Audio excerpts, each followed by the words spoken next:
Now, Beth is also enamored by something called the Kardashian. Now, Beth is also enamored by something called the Kardashian Scale. The Kardashian Scale is just something invented by this Soviet astronomer. Astronomers have this tendency to try and do back-of-the-envelope calculations about how much energy is available for certain processes. And in this case, how much energy a civilization could possibly use. It's a very dubious measure, and I don't think there's no reason for even invoking it. It's supposed to be the theoretical upper limit of what energy is available to them, to these civilizations, and what they can master. But I don't see anything in the assumptions here that rule out future sources of energy being found. Like, if you say there's only a certain amount of energy on the Earth, well, how do you know? And by the way, what about dark energy? Could we harness that one day? What about 0-point energy? Can we harness that? No answer. Kardashev, I doubt he was even aware of something like dark energy. Let's consider what Kardashev does. He talks about, well, as a type 1 civilization, this is the first step in being able to take over the entire cosmos. The first step is being able to use all the energy available to you on the planet. But how does he get to this number? He says that it's all the energy emitted by the sun, 4 times 10 to the power of 26 watts. And so that's supposed to be the amount of energy that Kardashev thinks what people on Earth will be able to use in around about 3,000 years, he says. We'll be able to harness all the energy from the sun. But I don't understand why. Why can't we leave the planet? Why are we stuck on the Earth? 3,000 years from now? we'll be a lot further off than the Earth, I would suggest. So this is based on very dubious assumptions when you look at the details. But it's just one of those equations. And this comes out of my own field, like the Drake equation, the probability of, finding civilizations. Anyone can put these assumptions in. Anyone can come up with a number in the Drake equation. Anyone can argue about the Kardashev scale. People talking about these things like they're fundamental laws of physics. They're not. They're not. It's just a rough and ready estimate that you can use to have these debates that people might have sitting around a campfire after having too many beers and too many joints. But it's not serious science. It's just what I would regard as kind of pseudoscience. Yes, even the Drake equation, kind of pseudoscience. Fun for astronomers delivering a public presentation to talk about, but seriously, anyone can come up with an idea of what the likelihood is of a particular civilization surviving off into the distant future. In the same way, trying to estimate what the energy consumption of a civilization will be, thousands of years from now, well, it's a ridiculous prophecy. We don't know what kinds of energy will be available to us then. Talking now about what's going to happen in 3,000 years, ridiculous. It's like people who are worried about the heat death of the universe. I was talking about this recently. David Deutsch talks about this. Cosmological models are changing on the order of decades. And yet people are worried about a particular cosmological model now telling us we're going to be out of energy trillions of years from now because of the heat death of the universe. This is bizarre, a bizarre thing to concern yourself with. After all, we've already figured out a problem with the heat death of the universe thing. The problem is the apparent observation of this thing called dark energy. We don't know what that is. That's the name of a problem. But if it's literally a form of energy that is increasing throughout the universe, causing the accelerating expansion, then we've got more and more energy available to us all the time. Every time the universe expands, more energy is there. If we could somehow figure out how to harness this, of course, this is all getting into the realm of science fiction, but so too is the Drake equation. So too is the Kardashev scale. They're all about if. If this happens, then that happens. Well, if dark energy is a real thing and if you can harness it, then the Kardashev scale stuff is completely irrelevant because who knows how much of this dark energy in a region of space you can harness. Who knows? And who knows what we'll discover in the next 10 years or 20 years or 100 years about other forms of energy we might harness. Hitherto unknown. Can we harness the mass of dark matter? Can we react dark matter to produce new kinds of reactions beyond anything that nuclear fusion can give us? I don't know. Who knows? Towards the end of his talk, he then starts talking about capital allocation, venture capital and startups, LPs, all the kind of talk that I guess investors like to hear. So he's conflating a whole bunch of things here.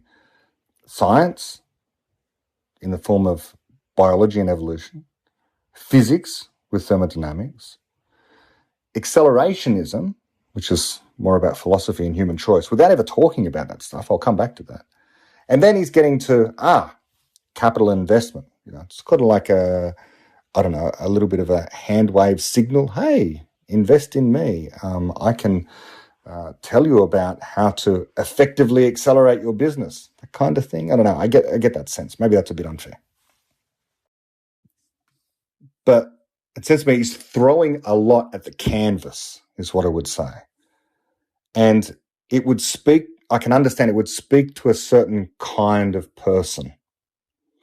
It would speak to the kind of person who is just starting out in tech, let's say, who has a little bit of an idea about physics, but they've gone into coding. This all sounds really cool. Effective accelerationism. It's a counter to the prevailing pessimism that's out there. And as I say, as far as that goes, I'm on his side. I'm just not on his side when it comes to the scientism, because it's not science, it's scientism.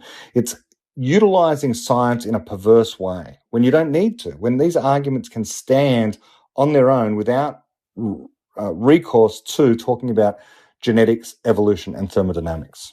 Just talk about human choice and creativity. I said I'd come back to this. Searching his transcript, there's no mention of the term create, creativity, or anything like that.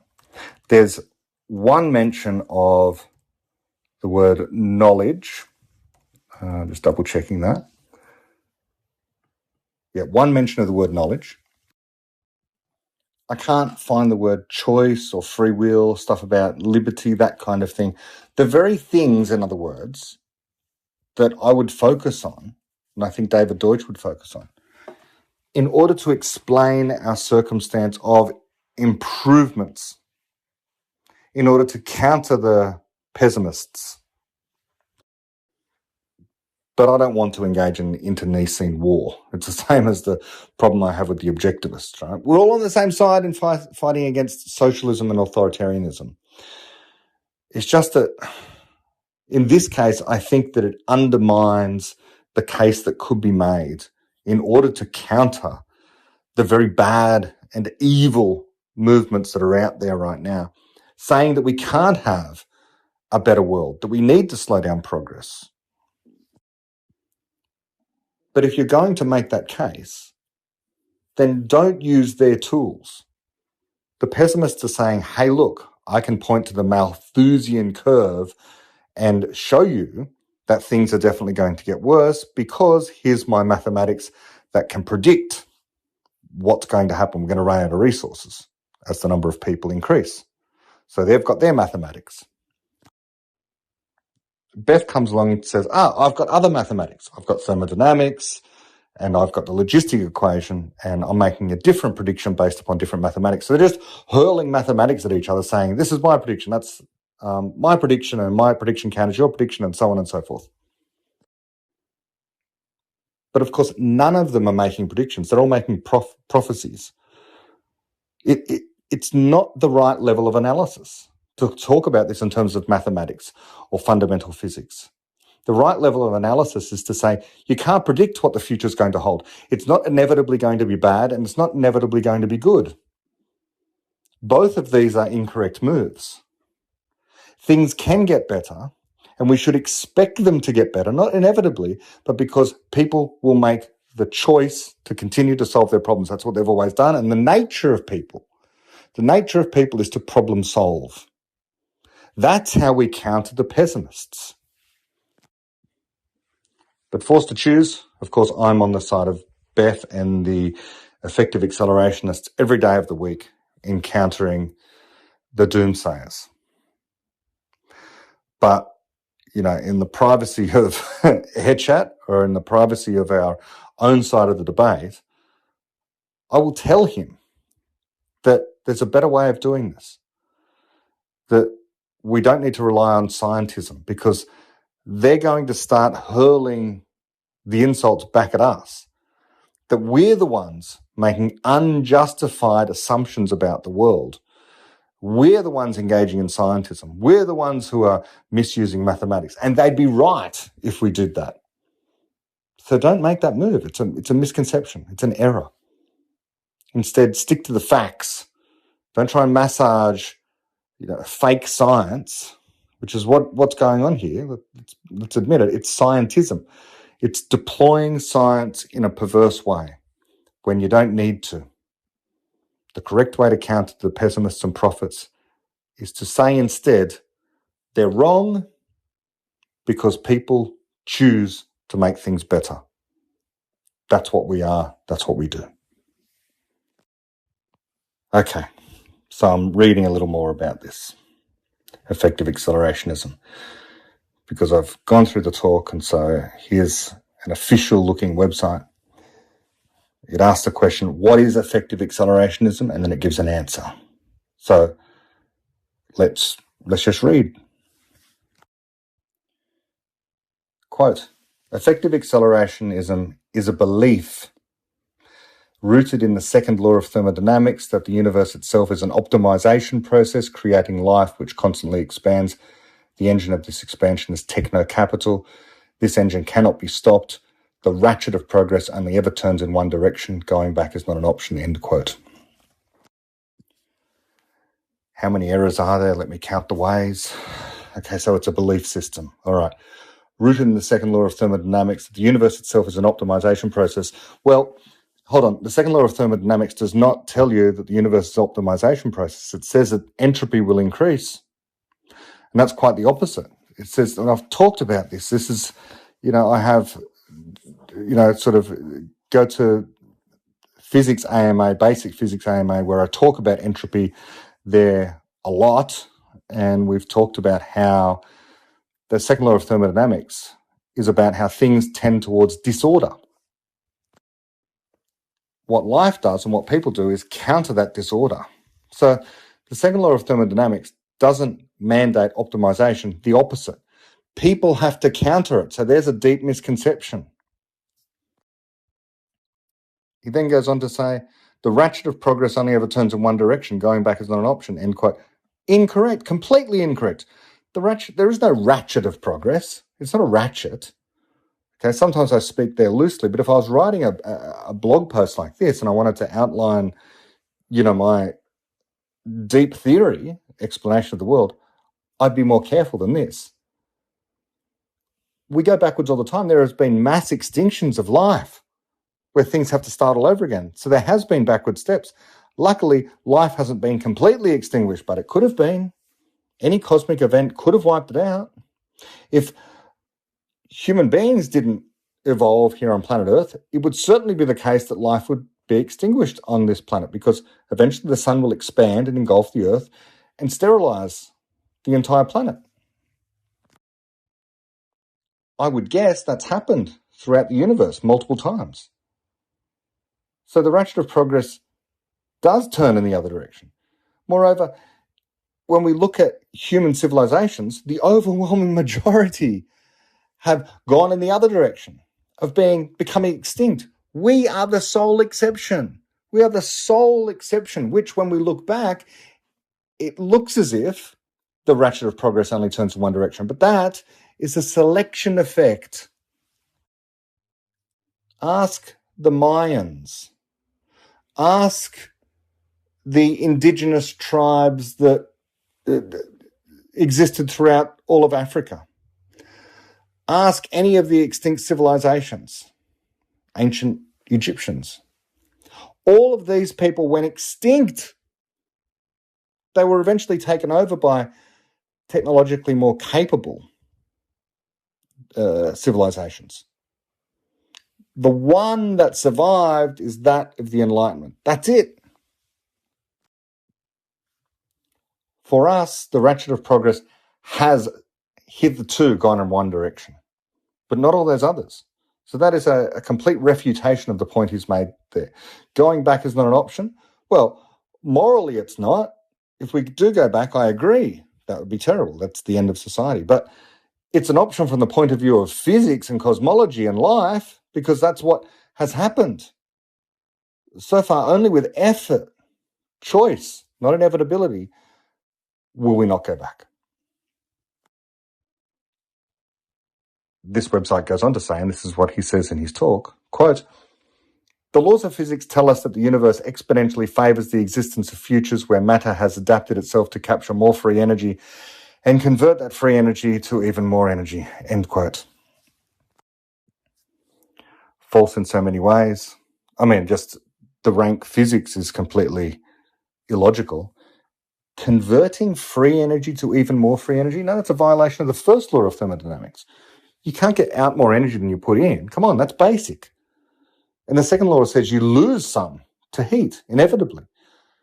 So not only do you not get even more energy out of the free energy, the so-called free energy from things like, I guess he's talking about sunlight, that's what he talked about in his talk, starlight and so on and so forth. That's your free energy.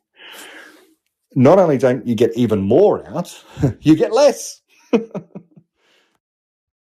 So that's scientifically bankrupt. He goes on, quote, "All life emerges from this process. Life replicates to consume free energy and convert it to entropy. Evolution is only one special case of this general principle, and is only the first," end quote.